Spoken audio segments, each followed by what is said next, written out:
തന്നെ നമ്മുടെ വീട്ടിൽ രണ്ടാമത്തെ കപ്പലണ്ടി വിളവെടുപ്പാണ് നമ്മൾ നടത്താൻ പോകുന്നത്. അപ്പോൾ ഇതൊക്കെ നമ്മൾ കഴിഞ്ഞ പ്രാവശ്യം നട്ടേ പിന്നെ അതേ ചട്ടിയിൽ തന്നെ നമ്മൾ റബ്ബർ ചട്ടിയിൽ തന്നെ നട്ടിട്ടുണ്ടായിരുന്നു. അപ്പോൾ ഇതൊക്കെ കപ്പലണ്ടിക്ക് 3 മാസമാണ് അതിൻ്റെ കാലാവധി എന്ന് പറയുന്നത്. അതായത് നമ്മൾ വിളവെടുക്കേണ്ട ആ ഒരു ടൈം എന്ന് പറയണത്. അപ്പോൾ അതെ നമ്മൾ ചകിരിയൊക്കെ വെച്ചിട്ടുണ്ടായിരുന്നു കോഴിയൊന്നും കാഴാണ്ടിരിക്കാതെ. നമ്മൾ ആദ്യം ഇളക്കണം ഇങ്ങനെ.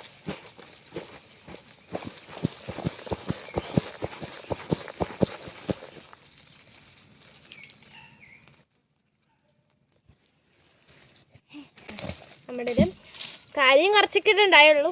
അതേപോലെ തന്നെ നോക്കി നമ്മുടെ മണ്ണീരകൾ കണ്ട് നമ്മൾ നല്ല ജൈവ വളമൊക്കെ ഇട്ട് നമ്മുടെ മണ്ണീരകൾ ഇഷ്ടം പോലെ ഉണ്ട് കേട്ടോ. അതിനകത്ത് ഇപ്പോൾ നമ്മൾ കൊന്നോളം ഞാനിപ്പോൾ ഇവിടെ ഇഷ്ടം പോലെ ഉണ്ട്.